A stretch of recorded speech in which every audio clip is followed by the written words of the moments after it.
record here. Okay, so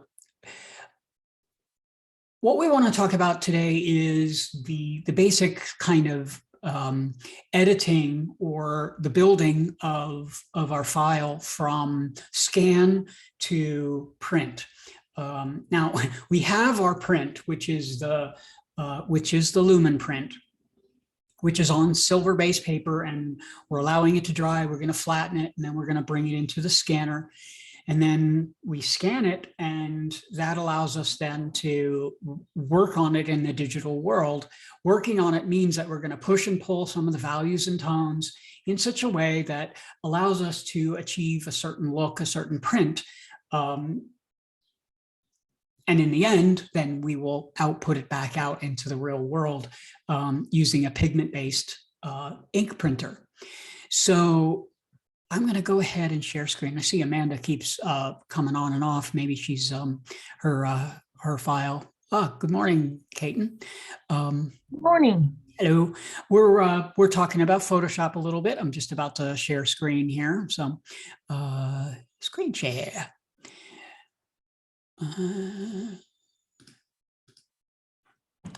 Gonna share here. All right. So you should be seeing my screen now, right? Everybody see my screen? Okay. Yeah. You're seeing a photograph? Yeah. All right. Cool. All right. So here's what we have. We're in Photoshop, and I have a scanned image, which is, of course, a lumenprint, just much like what yours would be. And I have not, I'm trying to find my mouse here. I've got multiple screens. I've got like 3 or 4 screens going on here at one time. I've lost my mouse here. One moment.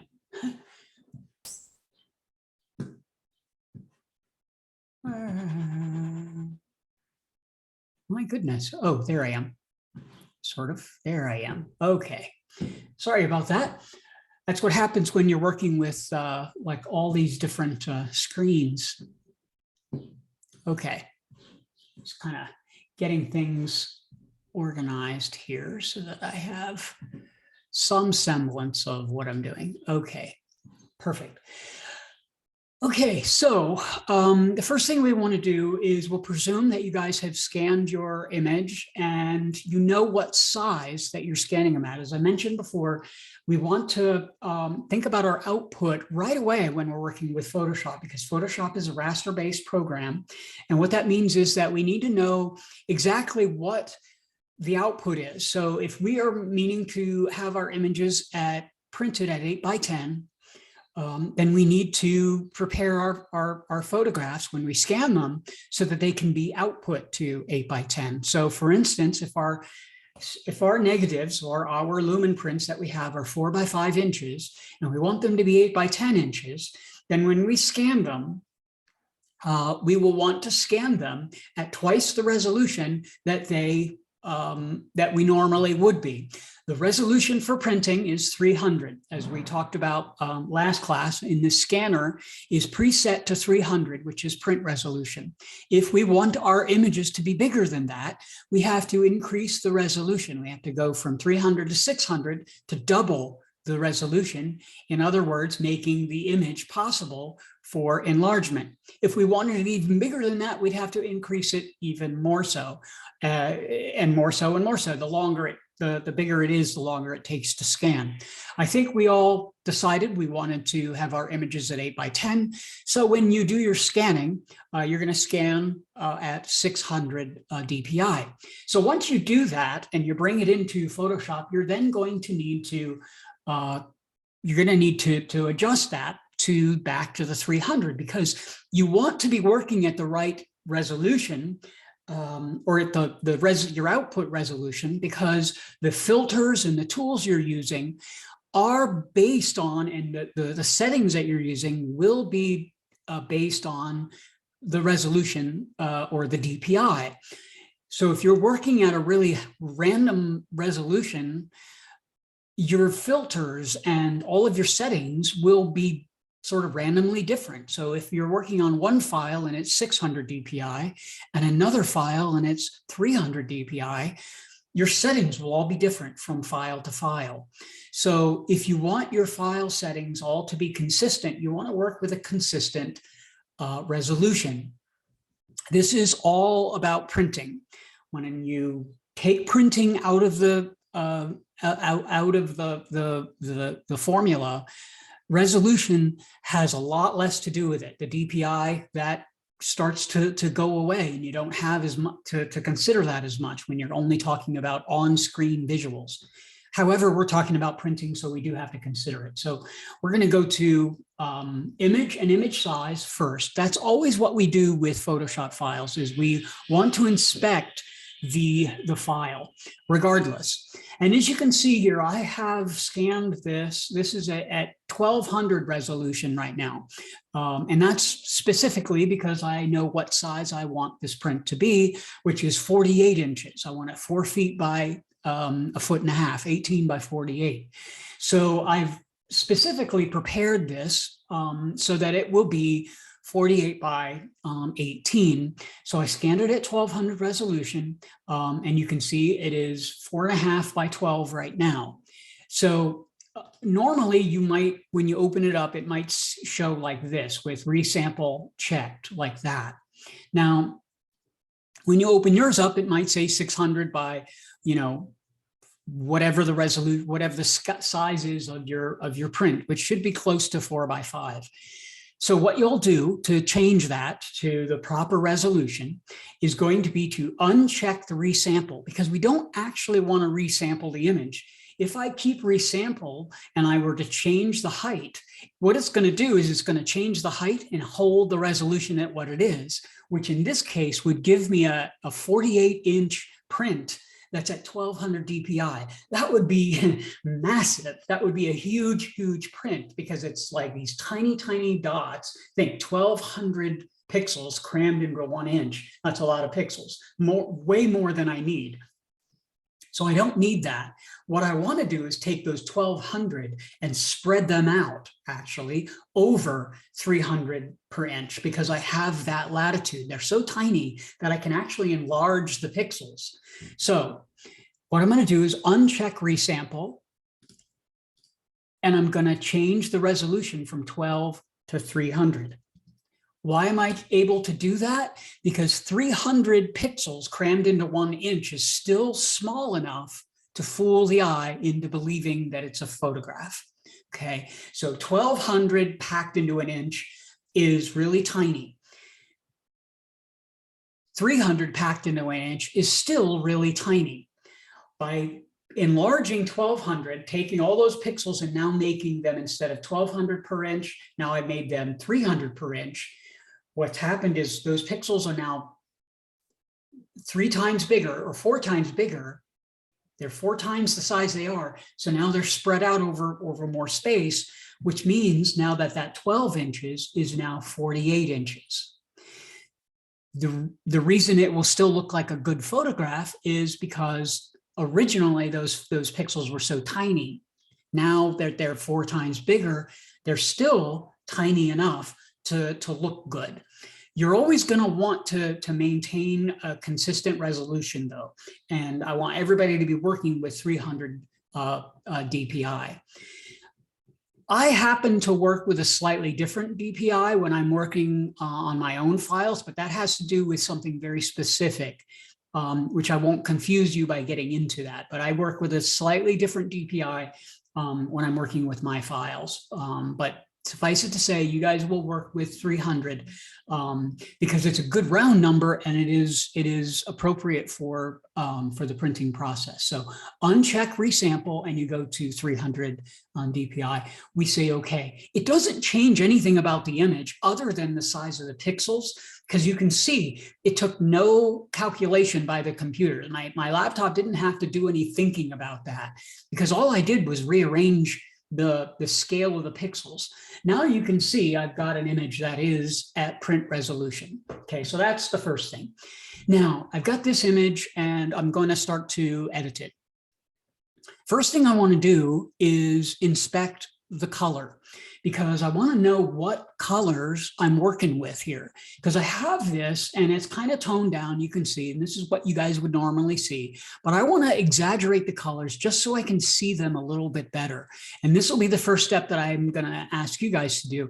And all of this isn't really editing. This is more about just kind of checking things out. So what I do is I go to the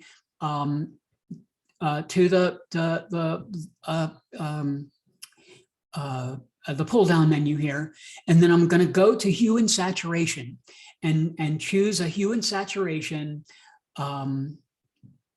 adjustment layer. And in that, you can see in the properties right here, up in the properties, I have 3 different things I can use: hue, saturation, and lightness. The reason I chose this is because I can jack up the saturation to 100% and I can see what the colors are going to look like. So what I'm seeing is a lot of kind of yellowish orange color here, right? I'm seeing a lot of yellowish orange color here when I jack it up. And yellowish orange is mostly red and green combined, because in the light world, in the world of light, which is what we're working with, RGB, the world of light, red and green equal yellow.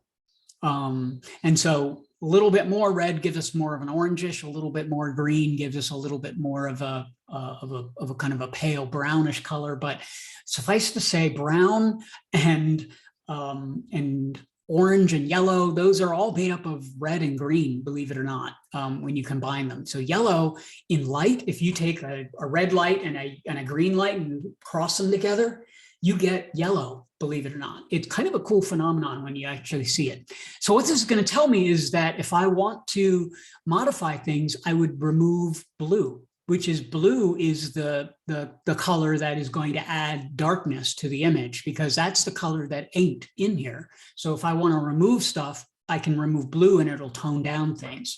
So that just gives me some information that this image is mostly made up of green and red. So that just tells me the information. Now, let's start to modify the image. There's a bunch of different ways that we can modify it, but mostly what we want to do is modify the different colors in the image. We're going to work with monotone. I'm going to work with black and white mostly here.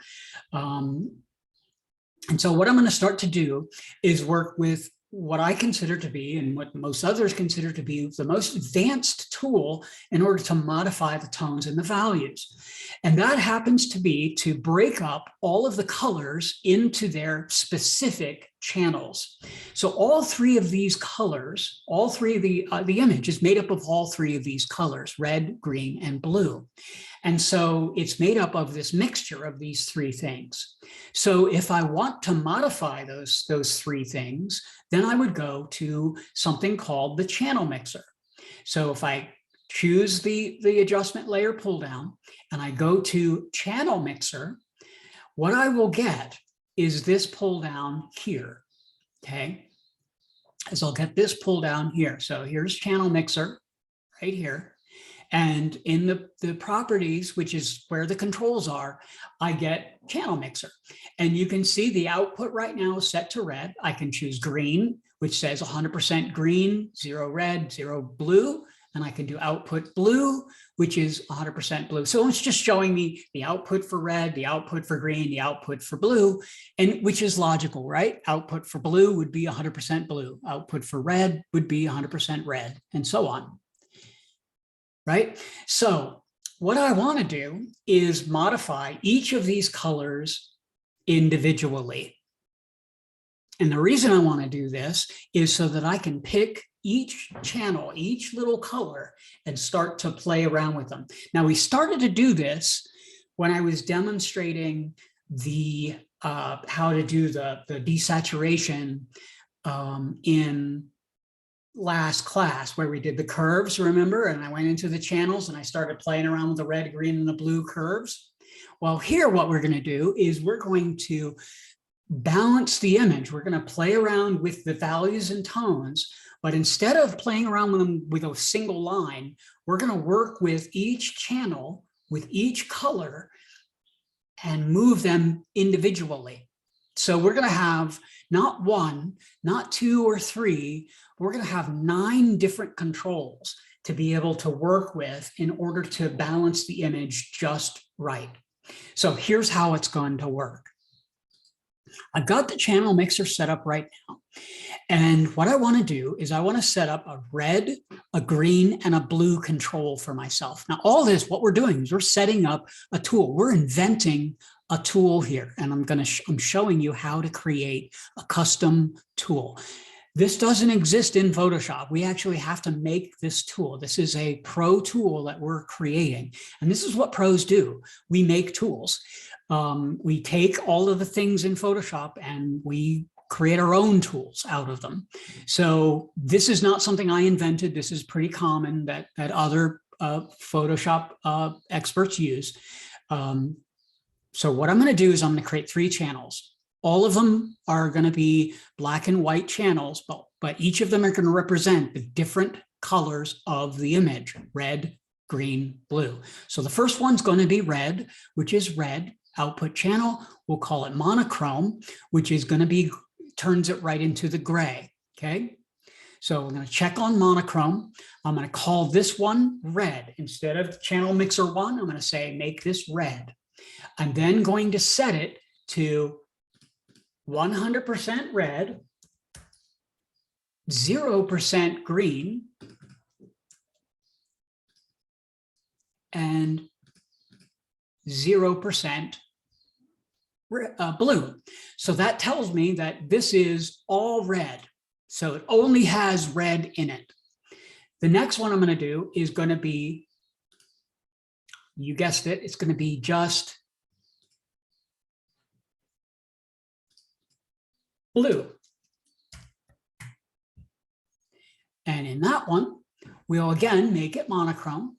We'll make this one 0 red, 0 green, and 100% blue. Oops, not it's 1100%, 100% blue. And then we'll make one more that is green, 0, 100 green, and 0 blue. And we'll call this one green. All right, so now what I have are 3 channels. Each of them are set to a different color of the image. So red, green, and blue is what makes this picture up. And now I have a different filter to control each of them. I'm going to arrange them in a particular order: red, green, and blue. Red on top and blue on the bottom. Blue because, let's see, make sure I didn't stump something up here. I got the red, 100%, green, 100%, good, and then blue, 100%. Good. Okay, so I have all 3 of these tones set right on top of each other. Red mostly is going to represent the highlights in the image. That's just the nature of it. Red in this image is going to represent most of the highlights. The green is going to represent most of the middle tones, and the blue usually will represent most of the shadow tones. If you notice, if I turn off the blue, see what happens when I turn blue on and off? That's mostly the shadows, right? If I turn off blue, most of the shadows go away, or the darkest shadows go away. If I turn off the green, you see, that's kind of the midtones are going away. And if I turn off the red, you're not going to see a whole lot. That's mostly going to be the highlights that are going to go away, because the highlights are the most subtle. So now what am I going to do? What I want to do is start to modify each of them in order to create a balanced tone, not the finished tone, but a balanced tone. What I'm trying to do is get the most detail out of the image as I possibly can.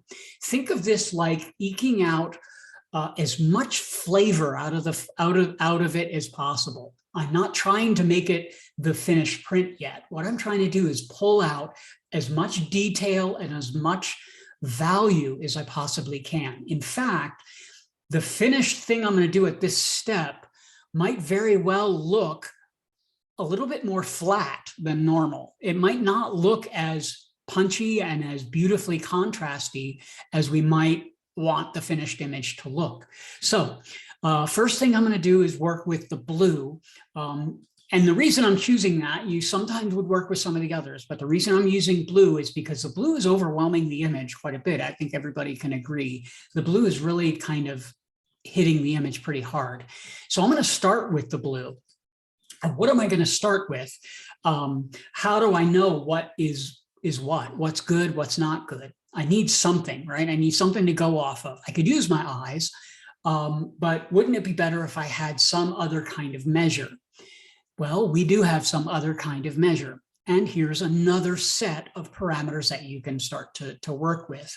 Now, all this stuff that I'm offering you guys, these are sort of like gauges. This is sort of like if you were driving a car, this is your like, you know, these are all of your settings. These are like your speedometer and your fuel tank and your all of the various things that you can kind of keep monitoring. It's not meant to make your driving less enjoyable so you can't pay attention to the road.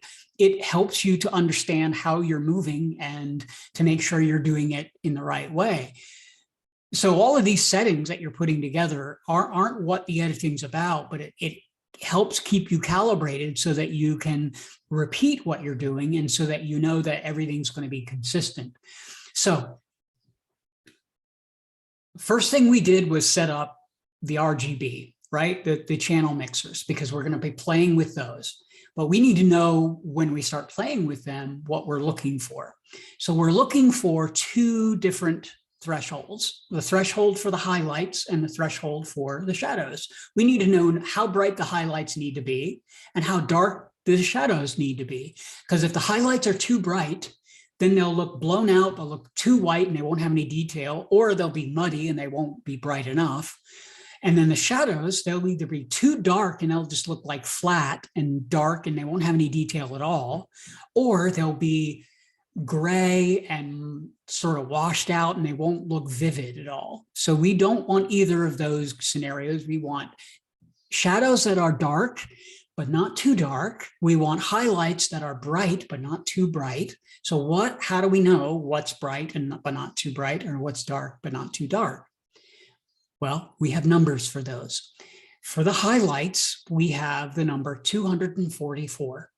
Now, if we notice anytime we're working with the photographic image in RGB, that we have the highest brightness that we can achieve is 255. 255 is the most amount of color that we can get out of the image. So 255 is the highest. We want the brightest bright with detail to not exceed 244. 244 is the brightest that we want. In the darkest, the 0 is no color at all. That's black. That's as pure black as we can get. Clearly, we don't want pure black. We want something that's just a little bit brighter than that so that there can be a semblance of detail there.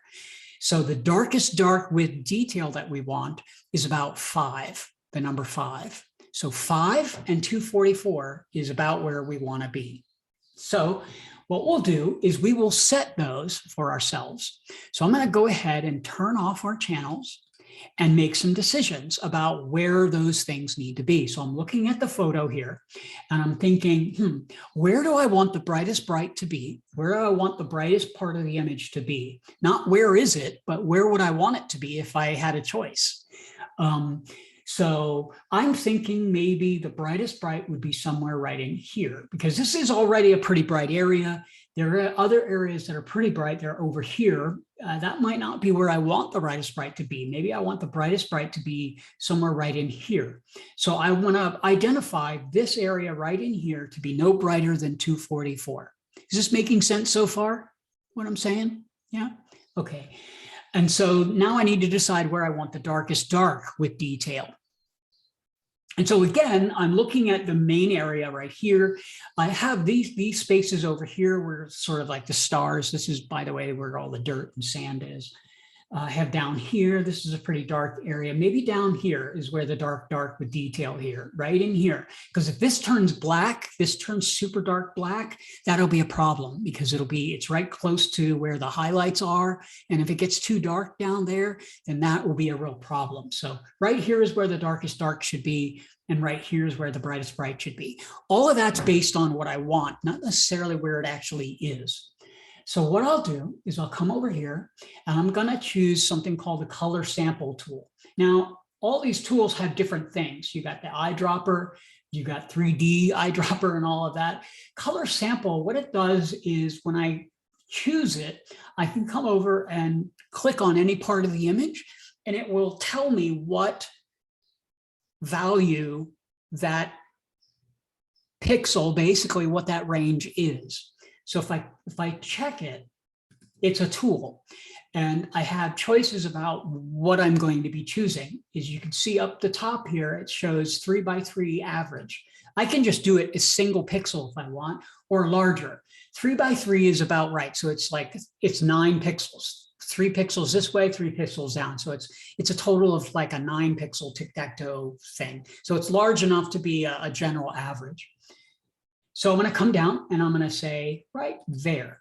That's what I want the highlights to be. And so that's sample number 1. And then I said over here, I wanted sample number 2 to be. So sample 1 and sample 2, that's my highlights. That's the shadows. I have info selected as a window here. You can choose that by going to window and selecting info. So with that selected, you'll see I've got 238 as, the highest bright, and you got 11 as the darkest dark. Remember, I said that the red represents the highlights and that the blue represents the shadows. This is what I'm talking about.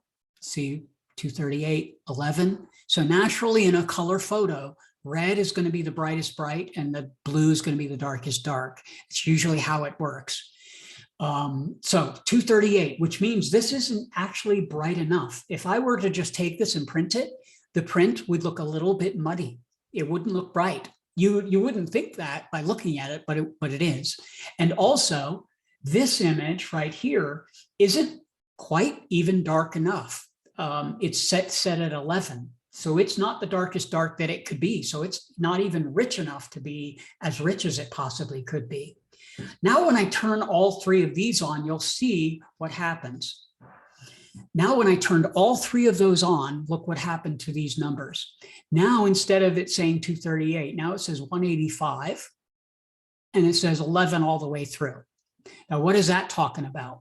So because I have it on monochrome, it's saying that now that it's all grayscale, everything is now let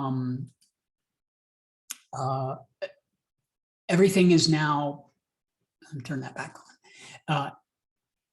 Everything being grayscale, this tone is actually 185 in tone, which means it has a long way to go before it becomes 244, before it becomes bright enough. So we have these 2 numbers. You can see how dull it got once I turned it into gray. You can see how dark that got before it turned into the bright.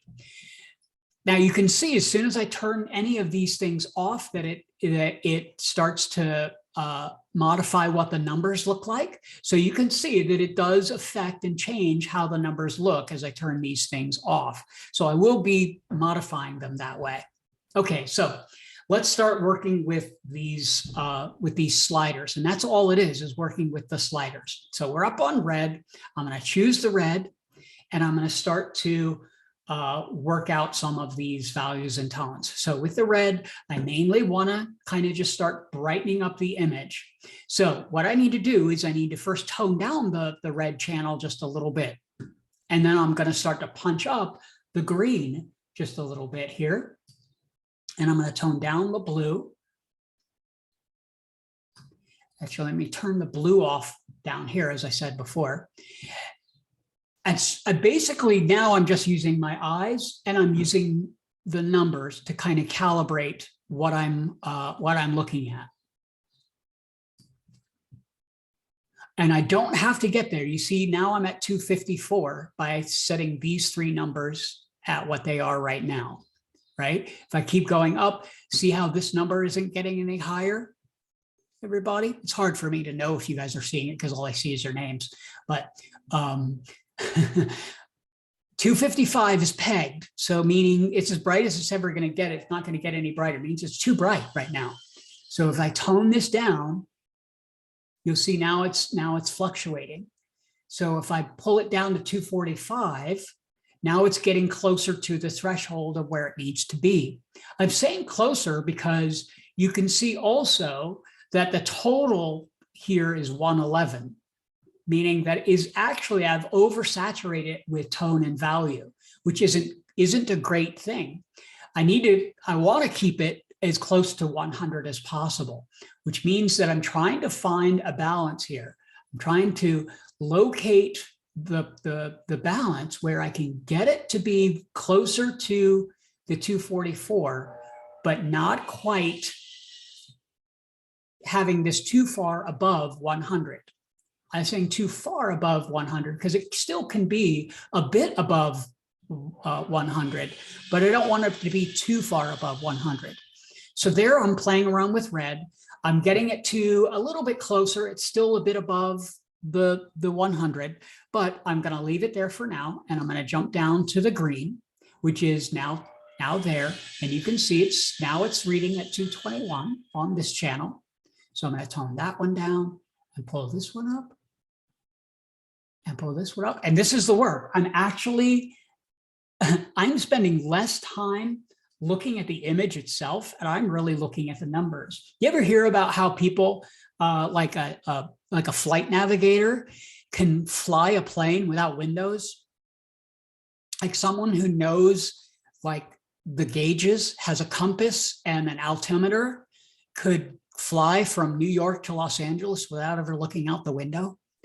They could get you there. They don't actually have to see where they're going. They use the gauges to be able to do it.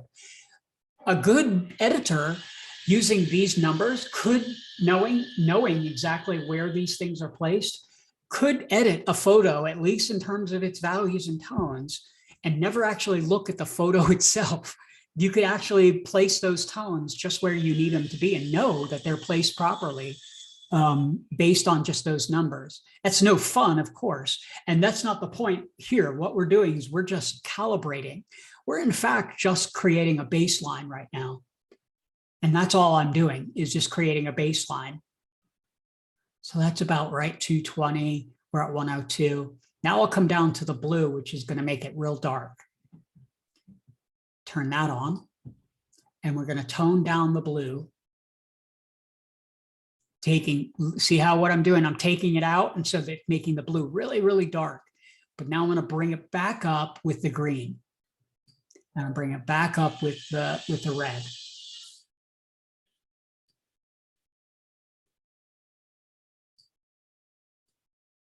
So what I'm doing is I am effectively moving back and forth between the green, the red, and the blue. And I'm first just gonna try to pay attention to the values to see how closely I can get this number to 244. And right now, if I deselect everything, I'm at 243, which is pretty close to where I want it to be. I'm not actually looking at the rest of this image because we'll deal with that in a moment. All I'm trying to do is to place the highlight that I want to be in the right place. Why am I placing it there? Because when I print, I want the brightness to be bright enough to be luminous, because I don't want it to fall away. What I'm showing you guys right now is how to calibrate for printing, to print an image that is perfect, because this is an art form in and of itself. There's a whole thing that we're doing here in order to prepare something so it can be printed. We'll get to the creative part of it in a moment, but this is all just to calibrate things so we can print properly. Now we want to focus on the the darkness over here, which is right now at 41. So with the darkness, we're going to have to use a different calibrator because we've got everything sort of situated right now using the red, green, and blue to get that to where it needs to be. So let me go ahead and turn all of these off and show you just a little bit of what the difference would be if I didn't use that at all and I just made it black and white. So that's just black and white, okay? And I'm going to go ahead and put these three into a folder here. Whoops.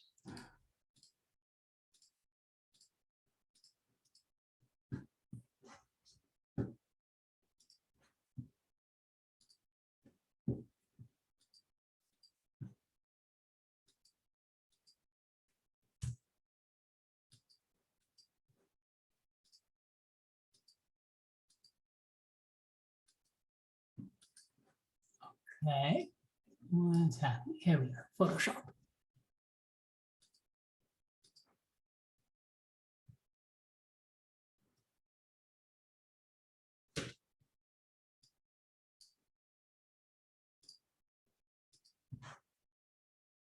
For some reason, my file is locked up on me.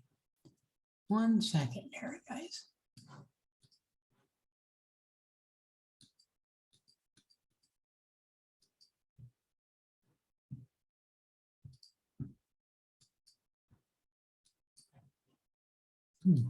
What are you doing?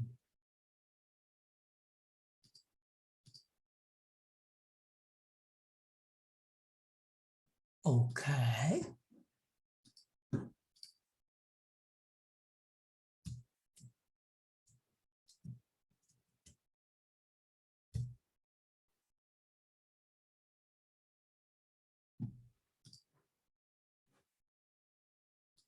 Okay, sorry about that. All right, so I'm going to go ahead and create a folder, make it a group, and put these guys in here. Do we have any questions so far about what I've been doing? I'm recording this, by the way, so that you guys will be able to go back and watch me do this, what I'm doing.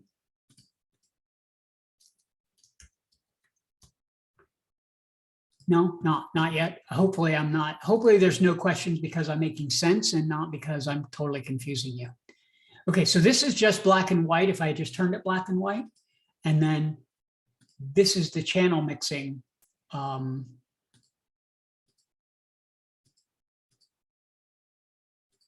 This is channel mixing. This is black and white.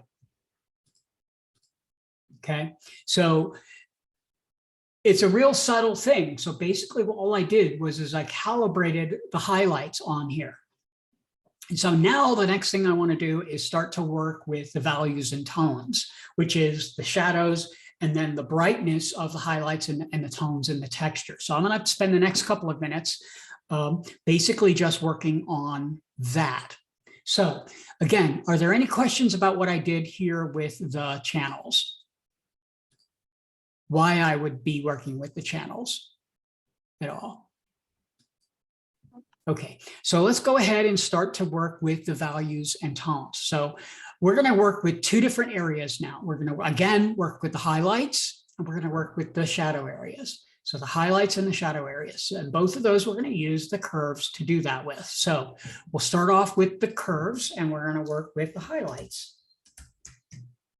And the highlights we're going to use something called a strong contrast setting on the curves.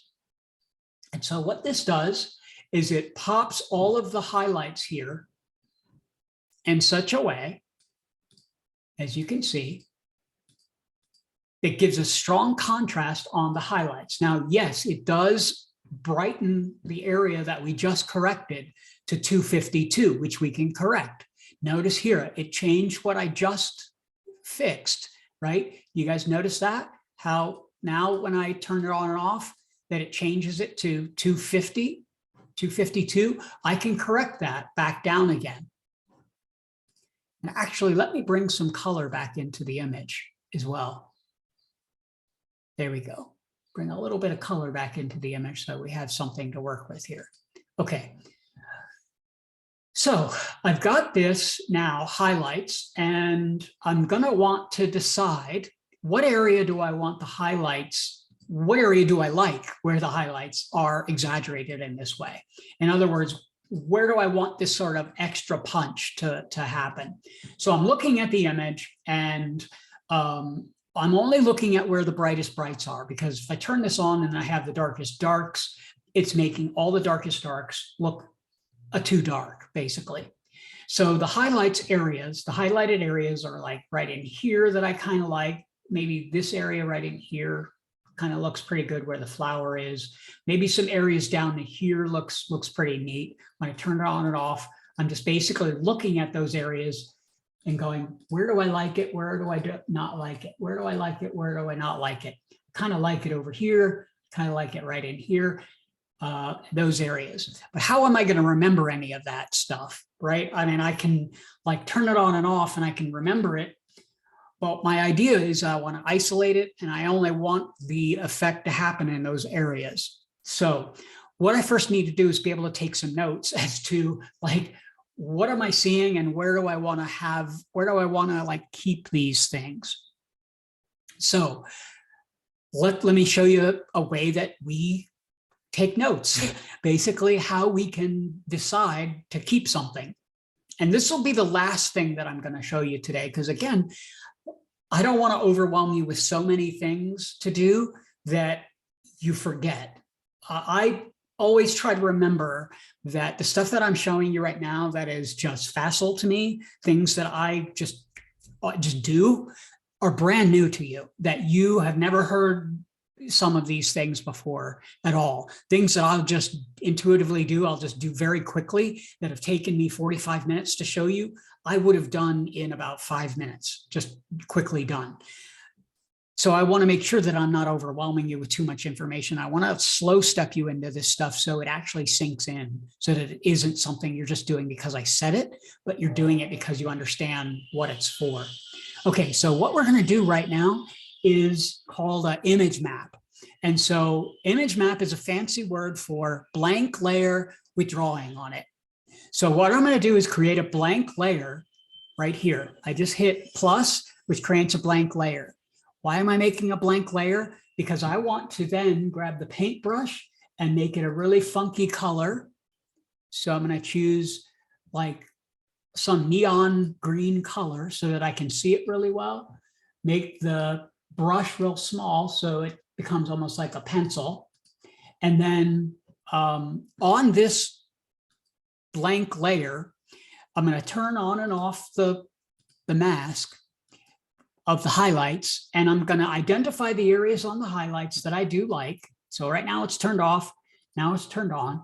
So let's say I like this area right in here, all this area right here. So I'm going to come in here and I'm going to draw. It's actually a little too small for you guys to even see. So I'm going to come in here and draw an outline around the areas that I like. So I'm going to keep all of this. In other words, around that dark, around that green circle, that green area, that's what I like, and I want the filter to remain there. Where else do I like it? I think I liked it over here. So over here, I'm gonna, again, draw this little area right in here, because I like it there as well. Was there any other part that I liked it? Yeah, right over in here, I liked. Okay, so now I have these 3 spots that I like.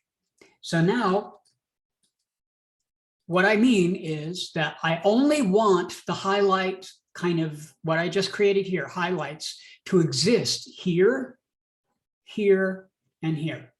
These 3 spots is all that I want. I just want it to be here, here, and here, nowhere else.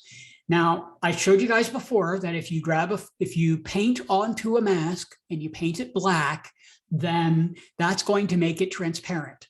So if I don't want the filter to exist, in any of these outside areas here, here, or any of these other areas, then I just need to paint it black.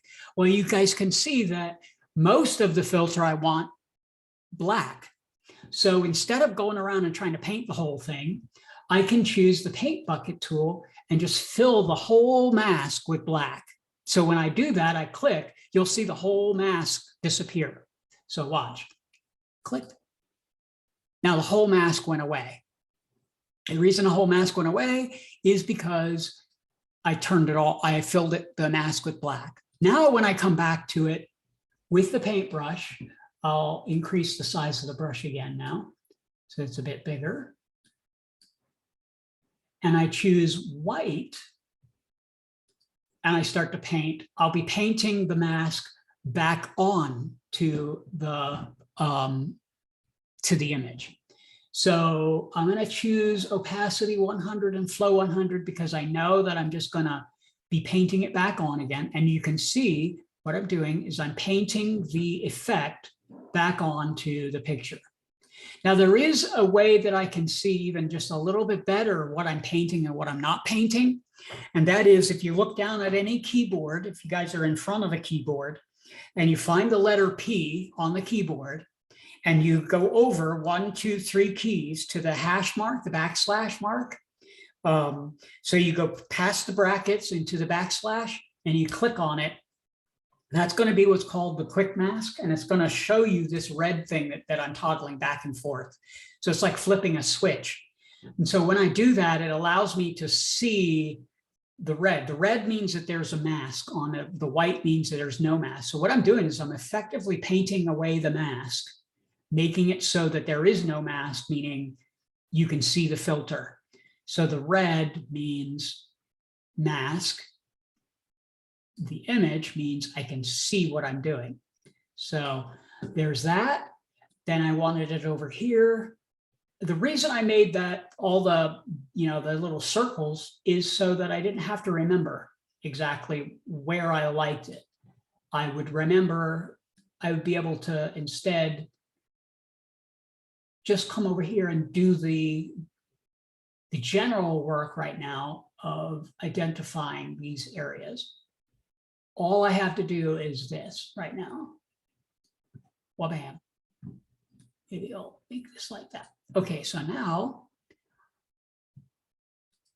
when I turn that off and I turn the little mask off, now you see, now I have the highlights sort of exaggerated in those couple of areas. Right? And that looks kind of phony though, right? Because you can definitely see where I've painted and where I haven't painted. Agreed? It doesn't look great. So I could do a couple of things. I could get in there and start to try to feather it, like mask out and try to soften the edges a little bit. Or I could just take advantage of the tool itself and use the click on the mask. And as I did before in the other demo, come up to the properties and modify feathering and start to feather out the mask itself.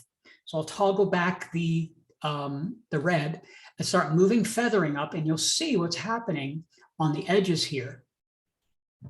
As I move feathering up on the mask, you'll see that it's starting to soften the edges of the mask itself. See how it's starting to soften the edges there as opposed to zero feathering hard. Now, if I crank it up to like 183, now it's softening the edges. So now what happens is it's a much more feathered look to the mask. Now I could manually go in there and continue to modify it, but this is a good starting point for me to get that feathering going on just like that.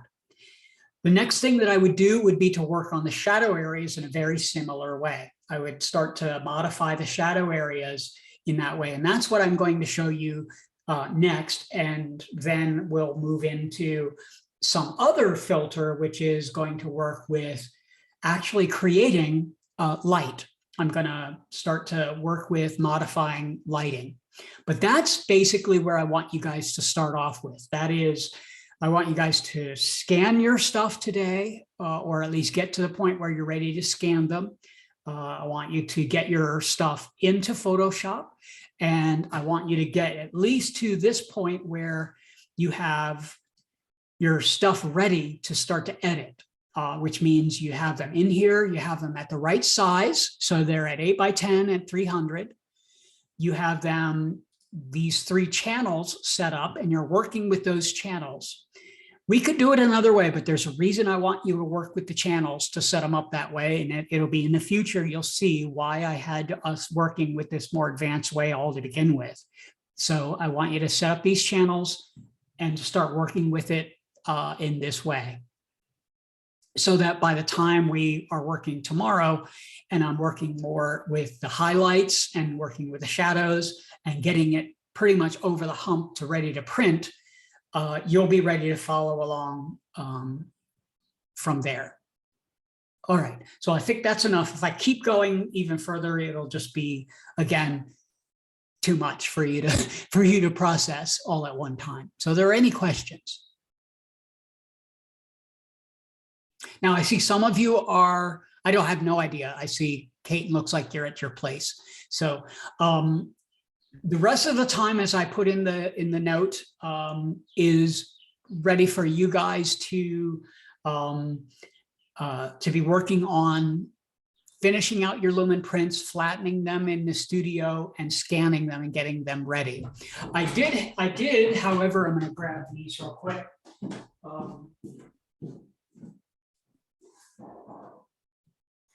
Our camera materials for building our cameras, as I mentioned before, we're going to be making cameras, and our materials for the cameras did come in, so I got them. They came on order.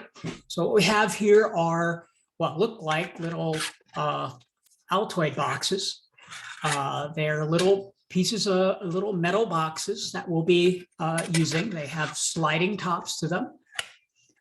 And we will be turning these little guys into cameras. We have small magnets that we'll be using to attach them. We're going to be basically turning this little box into a camera. So we'll be doing that this week as well. So any questions?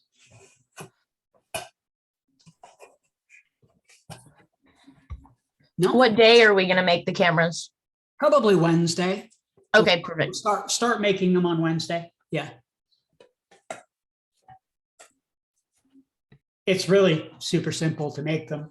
It just takes time. Just some steps that we need to take to build them. They're not that expensive either. We have 2 different sizes. We have the middle size, and then we have these itty bitty ones. They're even smaller. Doesn't really matter the size of them. Actually, the smaller ones might work better only because they're more inconspicuous. You won't even see them very much. So, all right. Well, that's the demo that I have for you guys today. I did record it, so I will be, once we are on the other side of it. I'm going to go ahead and stop the share here. Once we're once we're finished here, I'll stop recording, and then we will I'll post it. That way you can go back and watch what I've done here.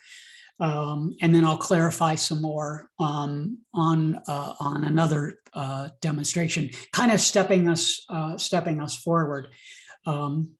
So any other questions at all for what we're doing? We will get into the Rembrandt lighting and building the cameras for the rest of the week. All right. That works for me. Okay. So I'm going to jump off. But I will be available on email. And by the way, I have 2 different emails. I have the one for school, but I also have the one from prof.aaronalexander@gmail. So if school, for whatever reason, isn't working, because sometimes it works, sometimes it doesn't work, you can use prof.aaronalexander@gmail.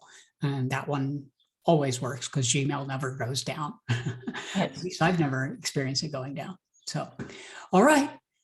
Well, I will stop recording and post it, and then we will see you guys tomorrow. Yes. All right.